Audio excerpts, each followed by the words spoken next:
하여 주시옵소서. 삶에 있는 모든 것들, 우리 삶에 필요한 것들 주님께서 더 잘하시오니 하나님 우리의 필요에 맞게 하나님의 뜻에 합당하게 우리의 모든 기도의 제목들이 우리의 소원들이 다 이루어질 수 있도록 주님 인도하시고 함께하여 주시옵소서. 감사를 드리며 우리 구주 예수 그리스도의 이름으로 간절히 기도드리옵나이다. 아멘. 오늘 우리에게 주신 하나님의 말씀은 고린도전서 7장 25절에서 40절 말씀인데요. 본문이 좀 기니까 38절에서 40절까지만 읽겠습니다. 38절에서 40절. 아멘. 같이 한 목소리로 읽겠습니다. 시작. 그러므로 결혼하는 자도 잘하거니와 결혼하지 아니하는 자는 더 잘하는 것이니라. 아내는 그 남편이 살아있는 동안에 매어 있다가 남편이 죽으면 자유로워 자기 뜻대로 시집갈 것이나 주 안에서만 할 것이니라. 그러나 내 뜻에는 그냥 지내는 것이 더욱 복이 있으리로다. 나도 또한 하나님의 영을 받은 줄로 생각하노라. 아멘. 네, 오늘도 하나님의 말씀을 통해 우리 모두에게 은혜와 주님의 긍휼이 있기를 주님의 이름으로 축복합니다. 이제 같이 우리 고린도전서 보고 있는데요. 7장의 내용은 이제 결혼에 대한 것이었어요. 그래서 이제 7장을 사실 여러 번에 걸쳐서 지금 보고 있는데요.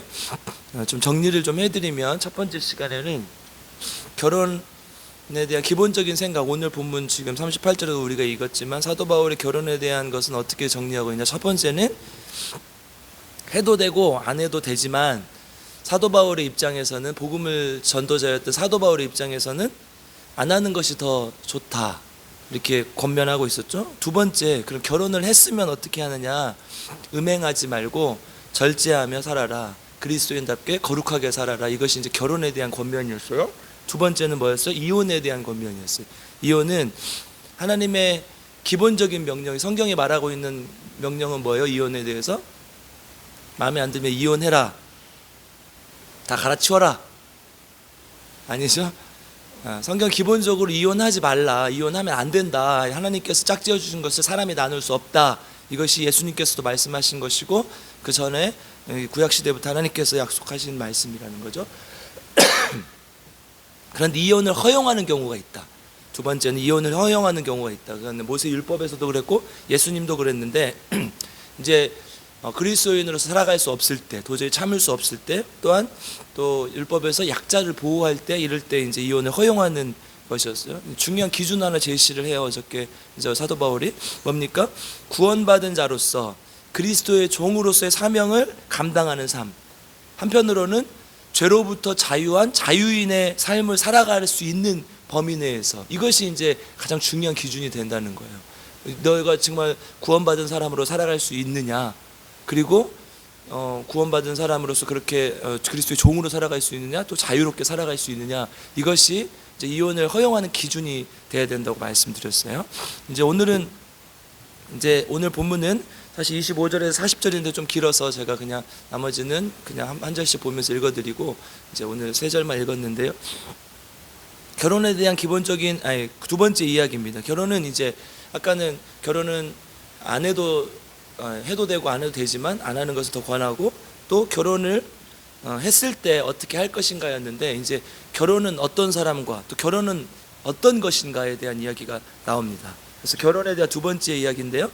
결혼을 사도 바울이 기본적으로 안 하는 것을 더 권면하는 이유는 뭐냐. 28절, 두 가지 때문인데요. 28절을 먼저 보겠습니다.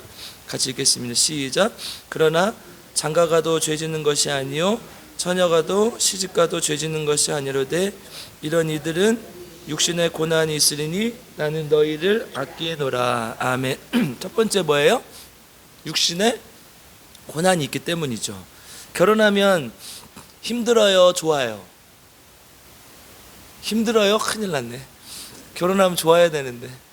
결혼하면 여기 지금 사도 바울이 뭐라고 합니까? 결혼은 육신적 고통에 따른다는 거예요. 그 당연한 거잖아요, 사실은. 그러니까 사실 우리가 결혼을 하는 이유는, 저도 고민을 많이 해봤는데 우리 후배가 결혼하면서 먼저 결혼한 선배로서 결혼이 뭐냐 물어보더라고요. 그래서 결혼은 제가 이제 고민을 해봤어요, 며칠 동안. 결혼이 뭘까? 커다란 행복을 위해서 작은 고통을 감내하는 게 결혼이다, 이런 결론을 맺었어요.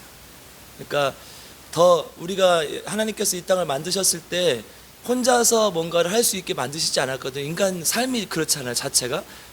여자도 남자의 갈비뼈를 투여서 했던 것처럼 인간은 이미 태어나는 순간 혼자 살아가는 게 아니잖아요. 그러니까 둘이 만나서 한 몸 이루면서 정말 한 몸처럼 살아가라고 했는데, 둘이니까 아무래도 살다 보면 불편함이 있죠. 남자들은 집에 가면 피곤하면 씻기 싫어요. 나만 또 더러운 거죠? 그럼 그냥 때로는 이제 그냥 침대에서 안 자고 바닥에서 그냥 누워서 자고 싶을 때가 있잖아요. 저는 그래요. 근데 아내는 꼭 씻고 자야지 그러잖아요. 그쵸? 냄새 나니까 씻고 자야지.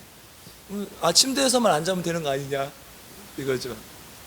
그래서 저도 너무 피곤한 날은 정말 그냥 들어가가지고 그냥 소파에 누워서 골아 떨어져요. 이도 안 닦고 잘 때도 있어요. 너무 피곤하니까 그럴 때가 있거든요.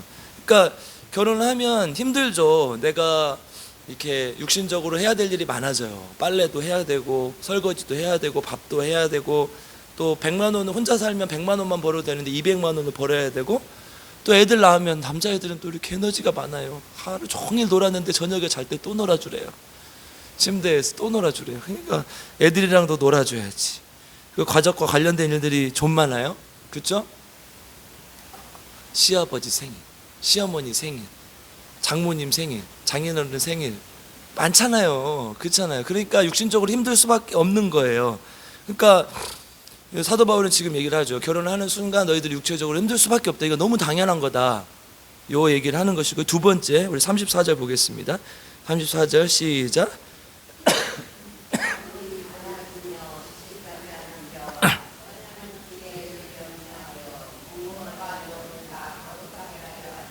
시집간 자는 세상 일을 염려하여 어찌하여야 남편을 기쁘게 할까 하느니라. 아멘. 두 번째는 뭐예요? 이제 첫 번째 육체의 문제였지만 두 번째는 마음의 문제라는 거예요. 마음이 분산돼요. 그러니까 나 혼자 살면 나한테만 집중하고 또 내가 하는 일에만 집중하면 되는데, 벌써 결혼을 하고 아이를 낳으면 4시 되는 거잖아요. 5시 될 수도 있고 6시 될 수도 있죠. 그러면 마음이 얘한테도 신경 써야 되고 아내한테도 신경 써야 되고 얘한테도 신경 써야 되는데, 그 마음이 분산된다는 거예요. 혼자 있을 때보다 마음을 써야 될 일이 많아지는 것이죠.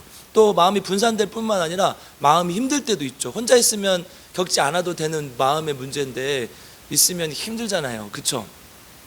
다들 마음이 편하고 막 좋으세요? 결혼하면 막 천국이 펼쳐지고 막 그래요? 근데 마음이 힘들 때가 있잖아요. 내 마음 같지가 않기 때문에. 모든 사람이 다 내 마음 같지가 않기 때문에 나는 이렇게 생각했는데 아내는 이렇게 생각할 수도 있고 남편은 또 이렇게 생각할 수도 있어요. 자식도 그렇잖아요. 자식들이 커가면서 자꾸 어렸을 때는 하라면 하고 안 하라면 안 하는데, 이제 커가면 자기들의 생각이 이렇게 되니까, 이렇게 생각이 생겨나니까 얼마나 이렇게 힘들어요. 아우, 그동안 남편, 아내 비유 맞추며 살았는데 이제 자식 비유까지 맞추며 살아야 되잖아요. 자식들이 다 말을 잘 듣는 거죠, 또. 그렇잖아요. 그러니까 마음이 자꾸 분산되기도 하고 마음이 괴로워지기도 한다는 거죠. 그러니까 사도 바울 이걸 너무 잘 알고 있었어요. 그러니까 결론적으로 뭐냐, 결혼을 하게 되면 몸도 힘들고 마음도 힘들다. 그래서 혼자 겪지 않아도 될 일이, 수많은 일들이 벌어지기 때문에 결혼을 안 하는 게 더 낫다. 여러분, 우리가 결혼을 하게 되면 이제 이런 걸 해야 되겠다, 이거는 하지 말아야 되겠다 이런 약속을 해요. 처음에는 그것이 잘 지켜져요. 뭐 저는 빨래를 막 하루에 빨래를 제가 반드시 돕겠습니다. 밥은 설거지는 뭐 제가 하겠습니다. 남편도 이런 약속을 하고 아내들은 또 막 이런 약속을 한단 말이죠. 그런데 이게 막 서약서를 쓰고 약속을 해도 소용이 없어요. 소용이 있어요? 하늘의 별도 달도 따준다고 했잖아요, 원래. 그렇죠? 근데 소용이 없어져. 왜 그래요? 세월에 따라서 사람이 변하기 때문이에요. 몸도 변하고 마음도 변하고. 여러분, 제가 20대랑 지금 40대랑 같습니까? 다르죠. 50대는 또 다르고 60대는 또 다르고 70대는 다르단 말이에요. 그럼 그때마다 하나님이 주신 생리적 이런 몸에 그런 것들도 있고 마음에 뭐 이런 것도 있고 다 있는데, 그거에 맞게 우리가 해야 되는 것이지 막 젊었을 때 하주를 결혼했던 거 다 한다고. 어떻게 해요? 못하지. 그 젊었을 때는 오빠들은 다 이렇게 막 내가 집에도 태워다 주고 내가 다 해줄게 그러잖아요. 그런데 한 6개월만 지나면 오빠는 어디 가고 아들이 하나 와 있잖아요. 그쵸? 오빠였는데 분명히 아들이 돼 있어요. 그러니까 이런 것들이 세월이 지나면서 몸도 변하고 마음도 달라지는 거예요. 31절 이렇게 기록하고 있습니다. 같이 읽겠습니다. 시작. 세상 물건을 쓰는 자들은 다 쓰지 못하는 자같이 하라. 이 세상의 외형은 지나감이라. 아멘. 이 세상의 외형은 다 지나가고 바뀐다는 거예요. 사도 바울은 그것을 잘 알고 있었죠. 그러니까 사실 결혼을 할 때 중요한 것은 이런 게 아니에요. 여러분 결혼식 가면 서약을 많이 해요. 이런 서약들이 있어요. 막 수많은 서약들이 있지만 제가 감명 깊게 본 서약이 있어요. 나 다라마바서 이렇게 해서 가장 소중한 당신에게 나 나무처럼 항상 그 자리 옆에 지키겠습니다. 그럼 남편이 하나 하고 아내가 하나 하는 거예요. 다 다정한 남편이 되겠습니다. 라블리한 여자가 되겠습니다. 뭐 이렇게 마음을 자주 표현하겠습니다. 바가지를 적당히 긁겠습니다. 사랑을 잘 표현하겠습니다. 아껴주며 존중하겠습니다. 뭐 이렇게 한단 말이에요. 그 마지막 하객분들 앞에서 엄숙히 서약하겠습니다. 이렇게 하고 서약을 한단 말이에요. 그런데 이게 안 돼요. 그죠? 아까 그런 이유 때문에 안 돼요. 그러니까 이런 게 소용 없다는 게 아니라 지키기가 힘들다. 아니 사실은 지키기가 힘들다기보다는 기억하기도 힘들어요. 가나다라 바바사 아자차카타파 이거 어떻게 다 기억해요? 알지도 못하는데 어떻게 지켜요? 그렇잖아요. 그러니까 이런 의미 없는 약속보다 사실은 더 중요한 건 어떤 사람을 만날 것인가가 더 중요해요. 여러분 이제 다 결혼하셨으니까 다시 할 수는 없으니까 다시 보고 다시 고를 수는 없잖아요. 그러면 이제 아들 혹은 딸의 남편 아내를 고를 때 또 볼 때 이런 걸 보라는 거예요. 아이들에게 이렇게 가르치라는 거예요. 우리가 이런 것들만 본다는 거예요. 뭐 이걸 중요하고 이걸 중요하고 남편 이걸 잘하고 근데 이거 세월에 따라 다 바뀐다니까요. 사람이 어떤 큰 계기에 의해서 바뀔 수도 있고 다 바뀌어요. 정말 중요한 게 있어요. 그것을 항상 우리가 놓쳐요. 이거 누가 보고 제가 결혼식 주례 부탁한 청년이 하나 있었는데 제가 청년부를 오래 했으니까 청년도 잘 모르니까 저한테 와서 야 이거 담임 목사님한테 해야 된다. 내가 이거 하면은 내가 쫓겨날 수도 있으니까 담임 목사님한테 해야 된다 하고 제가 그때 준비했던 그 주례인데 누가 보고 먼저 하면 안 되는데 제가 열심히 준비해놓은 건데 제 중요한 건데 결혼할 때 가장 먼저 고려해야 될 점이 있어요. 우리 35절 한번 볼게요. 35절. 그러니까 뭘 보고 이런 점을 보기보다 사실은 결혼할 때 이걸 중요하게 생각해야 되는데 35절 읽겠습니다. 시작. 내가 이것을 말함은 너희의 유익을 위함이 아니요 유익을 위함이요 너희에게 올무를 놓으려 함이 아니니 오직 너희로 하여금 이치에 합당하게 하여 흐트러짐이 없이 주를 섬기게 하려 함이라. 아멘. 그러니까 사도 바울이 지금 이 말들을 하는 것, 결혼에 대한 것, 이혼에 대한 것을 하는 가장 중요한 이유는 뭐예요? 너에게 유익하게 하기 위함인데 뭐냐? 흐트러짐이 없이 주를 섬기게 하려고 하는 거예요. 너희들 다 흐트러짐이 없이 주를 섬기면서 살았으면 좋겠다. 이게 뭐예요? 사도 바울의 모든 관심이 다 여기 있었다는 거예요. 그러니까 사도 바울이 결혼도 안 하고 그렇게 온갖 고생을 겪으면서 하나님의 나라의 복음을 전한 이유는 흐트러짐이 없이 주님을 섬기게 하기 위해서. 이게 사도 바울의 관심이었다는 거예요. 그러니까 우리가 배우자를 만날 때 배우자를 생각할 때 가장 중요할 생각하는 거 해야 될 것은 바로 이거. 이 사람이 무엇에 관심이 있는 가. 여러분 이걸 보면요 앞으로 이 사람의 인생이 보여요. 이 사람이 예를 들어서요 성실하게 살아요.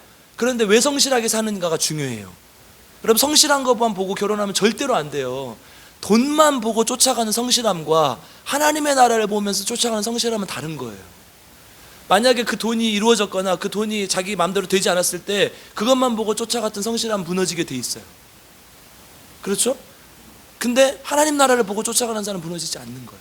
그러니까 이 사람의 관심이 무엇인가, 좀 더 다시 말하면 이 사람의 가치관이 무엇인가, 좀 더 기독교적으로 말하면, 신앙적으로 말하면 이 사람이 어떤 비전을 가졌는가, 이게 제일 중요한 거예요.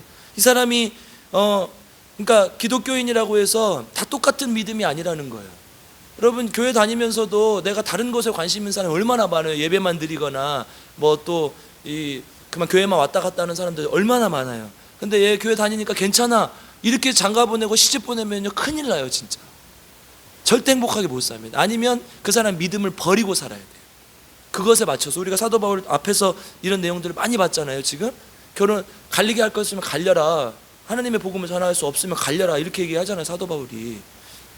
그러니까 지금 제일 중요한 건 뭐냐, 그 사람이 인간성이 좋고 아무리 성숙한 신앙을 가졌어도 하나님 말씀 안에서 어떤 가치관을 가지고 살아가는가, 하나님 어떤 비전을 가지고 살아가는가, 이게 제일 중요하다는 거예요.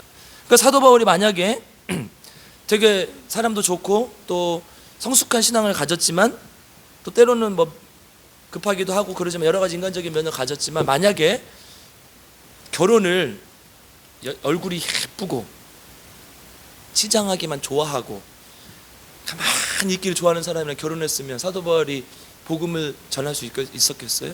하나님 나라의 복음을? 거기다가 순교까지 할 수 있었겠어요? 없었을 거예요, 분명히. 우리가 잘 아는 주기철 목사님, 여기 순교하셨는데, 주기철 목사님의 사모님이 오정모 사모라는 분이에요. 그런데 이분이 주기철 목사님보다 더 훌륭해요, 제가 봤을 때. 이제 감옥살이를 했을 때, 이제 가석방 됐을 때 딱 와서 첫 마디 하면 괜찮냐, 몸이 어떠냐, 이렇게 물어봐야 되는데 뭐부터 물어봤냐? 감옥에서 신앙 승리하셨냐, 이렇게 물어봤어요. 두 번째 마디가 뭐였냐? 다시 감옥 갈 준비를 하십시오. 남편이 가석방 돼서 나왔는데 다시 들어가래요. 주기철 목사님이 질려가지고 다시 들어갔을 것 같아요. 그렇죠? 아, 나 집에 오면 못 살겠구나, 집에 다시 들어가야겠구나, 이렇게 들어갔을 것 같아요. 근데 이분이 진짜 어떤 분이냐, 감옥살이를 해서 이제 4년 동안 몸이 극도로 쇠약해졌을 때 순경이 이제 목사님을 모시고 집에 가라 이런 거예요. 근데 사모님 보기에 여기서 나오면 안 될 것 같아. 그래서 안 된다, 감옥에서 우리 목사님 순교하셔야 된다, 그래야 한국교회가 산다. 그런 거예요. 한국교회 교인들, 목사님, 교인들뿐만 아니라 목사님들까지 다 신사참배에 가담하고 하고 있을 때 적어도 한 명은 한국교회를 위해서 순교해야 이 흐름이 바뀌지 않겠냐, 이 생각을 한 거예요. 그래서 내가 어머니와 아이들을 책임질 테니 목사님은 한국교회를 순교하십시오. 그래 한국교회가 삽니다. 남편한테 당신은 죽으십시오. 여러분, 이런 사모가 없었으면 우리 주기철 목사님이 그걸 하실 수 있겠냐고요. 순교를 하실 수 있겠냐고요.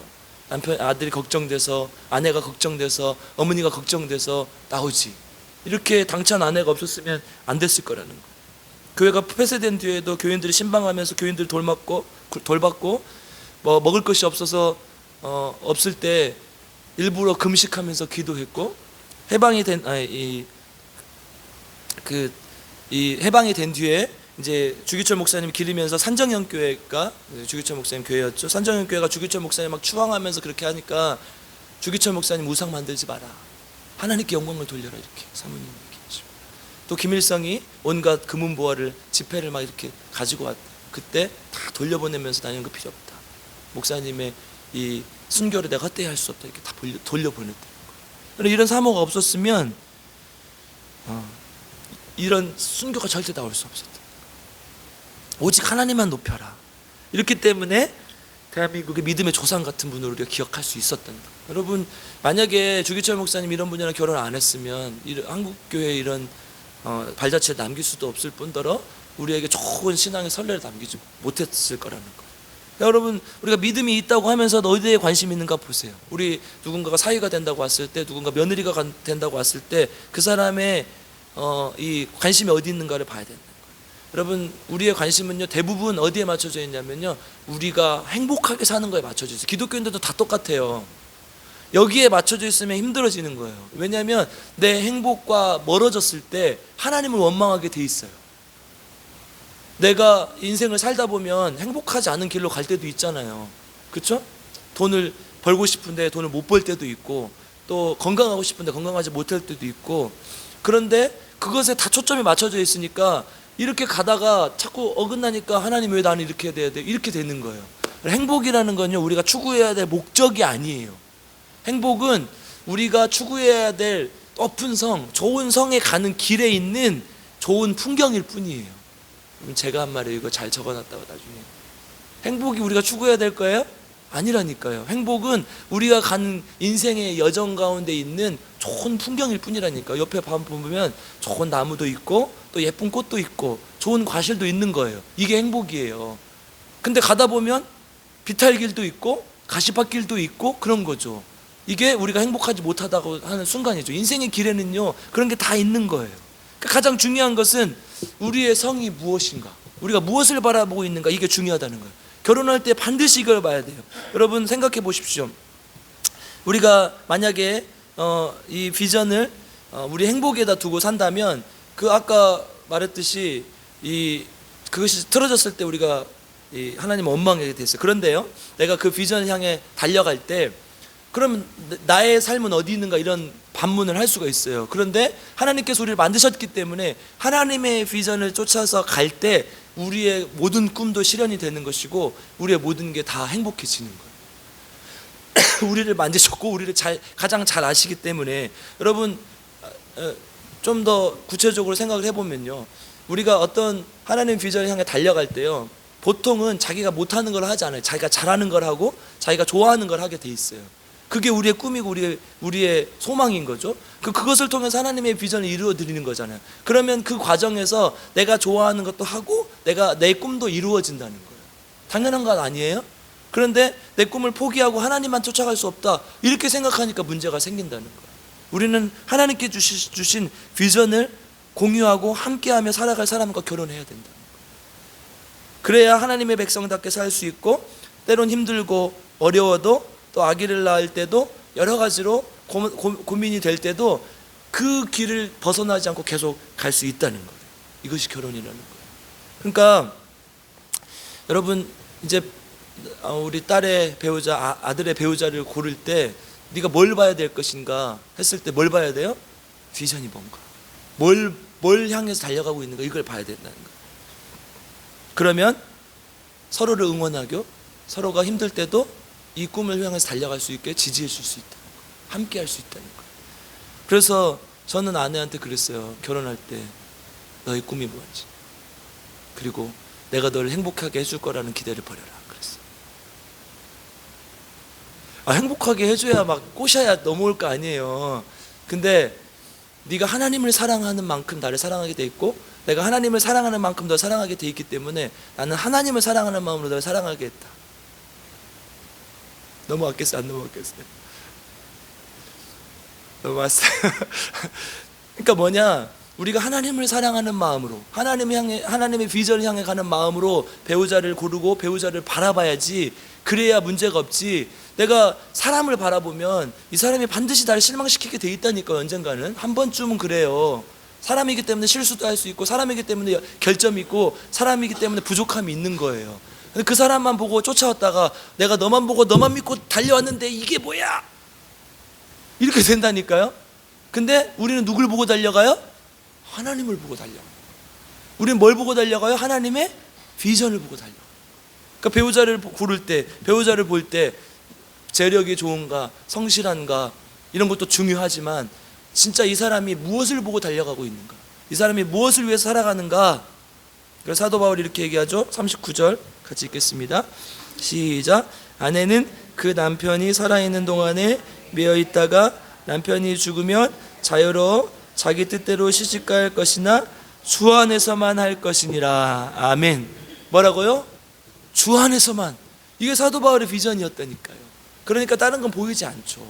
다른 사람을 대할 때도 이것에서 많이 어긋나지 않으면 다 용서하고 이해하고, 우리 마가 요한과 1차 전도 여행할 때 흐트러졌잖아요. 그래서 2차 전도 여행할 때 데려가지 말자고 했는데 사도 바울의 말기의 서신들에 보면 그걸 다 용서하고 내가 사랑하는 마가를 데리고 오라, 이런 말들이 있단 말이에요. 그러니까 주 안에서만 생각했다는 거예요. 인간관계도 그렇고 결혼도 그렇고. 그럴 때 삶의 의미가 있다는 거죠. 여러분 결혼할 때 뭘 봐야 돼요? 비전이 무엇인가, 꼭 이걸 봐야 돼요.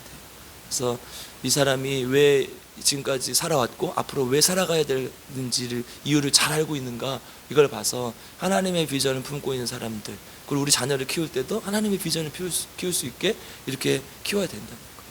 이렇게 생각하고 또 살아가고, 또 우리 자녀들을 교육하고 훈련하는 성도님들 되시기를 주님의 이름으로 축복합니다. 네, 함께 기도하겠습니다. 사랑과 은혜가 풍성하신 아버지 하나님, 사도 바울의 또 교훈을 통해서 우리가 하나님의 뜻을 봅니다. 하나님 결혼에 대해서, 이혼에 대해서, 또 결혼을 누구와 할 것인가, 결혼이 어떤 것인가에 대해서 생각해 볼 때에 하나님께서 우리에게 주신 말씀들, 또 사도 바울의 견문들을 잘 생각하고 하나님께 영광 돌리며 살아갈 수 있는 귀한 주님의 자녀들 될 수 있게 도와주시옵소서. 특별히 결혼은 인생에 있어서 가장 중요한 것인데 우리가 세상적인 조건들만 바라보고 결혼하지 않게 하시고 하나님께서 주신 비전을 바라보고 결혼을 하고 또 우리 자녀들에게 훈련시키고 우리 자녀들을, 배우자를 권면할 수 있는 귀한 부모들 될 수 있도록 주님께서 인도하시고 함께하여 주시옵소서. 그래서 정말 하나님의 나라를 향해 달려가는 많은 젊은 사람들이 생겨나서 이 땅에 또 이 교회, 한국 교회에 비전이 있게 하시고 소망이 있게 하여 주시옵소서. 하나님께서 우리와 함께하여 주시옵소서. 이 새벽에도 하나님께 귀한 예물을 드립니다. 우리 조은영 집사님 하나님께 귀한 예물을 드리오니 하나님 기뻐 받아주시고 이 예물을 드리는 그 정성과 귀한 손길, 하나님 향한 마음을 보시고 하나님께서 기도의 제목을 들어 응답하여 주시옵소서. 병든 몸을 하나님께서 세워주시고 일으켜 세워주시고 낫게 하시고 또 그 몸을 가지고 평생 하나님 앞에 헌신할 수 있는 귀한 주님의 여종이 될 수 있도록 주님 인도하여 주시옵소서. 또 우리 박희장수 집사님 하나님께 귀한 예물 드립니다. 우리 아들 김현곤 하나님께서 불쌍히 여겨주시고 하나님 품으로 돌아올 수 있도록 회개하고 하나님께 돌아온 역사가 나타날 수 있도록 하나님께서 인도하여 주시옵소서. 하나님 어렸을 때 믿었던 그 하나님의 다시 한번 찾게 하시고 다시 한번 주님께 돌아오는 귀한 역사가 나타날 수 있도록 주님 인도하여 주시옵소서. 그 아들이 어머니의 간절한 기도를 듣게 하시고 어머니의 간절한 마음을 볼 수 있도록 하나님께서 성령님 인도하여 주시옵소서. 또한 아버지 하나님, 우리가 새벽마다 우리 교회를 위해서 기도할 때 환우들을 위해서 기도합니다. 특별히 우리 김희자 사모님 기억하여 주시고 우리 사모님 앞길도 알 수 없고 우리가 하나님의 뜻을 알 수 없지만 그럼에도 불구하고 날마다 주님 앞에 간절히 기도합니다. 주님께서 하루빨리 응답하여 주시고 또한 하나님의 뜻을 우리 가운데 나타내 주시옵소서. 우리는 알 수 없으나 우리는 안개와 같은 곳을 걸어가고 있으나 하나님께서 모든 것을 다 계획하고 계신 줄 믿사오니 하나님의 뜻 안에서 모든 것이 하루빨리 합당히 이루어질 수 있도록 주님께서 인도하시고 함께하여 주시옵소서. 또한 아버지 하나님, 김복순 집사님, 김영식 성도님 어려운 병으로 병원에 계시지만 하나님께서 함께하여 주시고 날마다 주님의 손길을 체험하게 하시고 날마다 주님의 치유를 경험하게 하시고 그래서 정말 하나님 안에서 평안하고 귀한 마음으로 치료받을 수 있도록 주님 인도하여 주시고 함께하여 주시옵소서. 그래서 온전히 깨끗해진 몸으로 교회로 돌아올 수 있도록 주님께서 인도하시고 함께하여 주시옵소서. 또 우리 교회를 위해서 기도할 때에 하나님 정말 하나님 향한 비전을 가진 젊은이들이 많아지게 하시고 또 하나님 그런 사람들이 많은 열매를 맺게 하시고 또 그런 교회가 되게 하셔서 하나님 교회가 정말 하나님 안에서 또 하나님의 귀한 나라를 확장할 수 있는 귀한 교회가 될 수 있도록 주님께서 인도하시고 함께하여 주시옵소서. 오늘 하루도 주님께 맡겨드립니다. 말씀 따라 살아가는 하루 되게 하시고 하나님과 동행하는 하루 될 수 있도록 주님 인도하여 주시옵소서. 감사드리며 우리 구주 예수 그리스도 이름으로 간절히 기도드리옵나이다. 아멘. 우리 주여 세 번 부르고 기도의 제목을 놓고 기도하겠습니다. 주여 주여 주여. 하나님 감사합니다. 하나님 이 새벽에도 하나님 앞에 우리가 간절히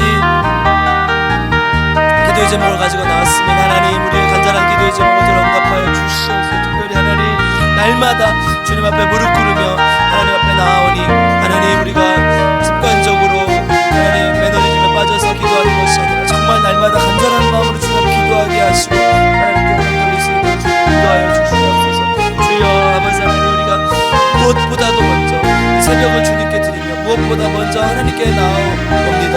하나님 우리 성도들의 인생의 방향, 성도들의 모습들이 정말 하나님을 향할 수 있게 하시고 하나님께 영광 돌릴 수 있는 귀한 우리 성도들 될 수 있는 주님 인도하여 주시고 성도들이 하나님 간절한 기도의 제목을 주님께 아뢰일 때에 그 성도들의 기도를 주님 들어 응답하여 주시옵소서.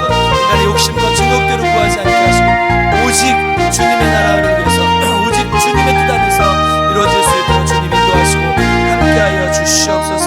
우리 아버지 하나님, 자녀를 위해서 기도할 때, 또 남편을 위해서 기도할 때, 아내를 위해서 기도할 때 하나님 그 기도를 들어 응답하시고 주님의 뜻 안에서 변화되게 하시고 온전히 주님께 돌아오는 역사가 나타나게 하시고 하나님 날마다 주님을 위해서 날마다 주님의 나라를 위해서 기도하고 하시는 하나님 응답하고 함께하여 주시옵소서. 그래서 우리가 교육을 잘못 시켜서가 아니라 우리가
흘러지게 형통하게 하시고 하나님, 그래서 정말 하나님께서 우리가 원하시는 것을 깨달아 알게 하시고 흘려질 때 하나님께서 일어나게 하시고 믿사오니 주님 도와주시옵소서. 알게 하시고 함께하여 주시옵소서. 성령의 능력으로 주 앞에 나갈 수 있는 귀한 하나님의 자녀들 될 수 있는 주여 아버지 인도하시고 함께하여 주시옵소서. 아버지 불쌍히 아버지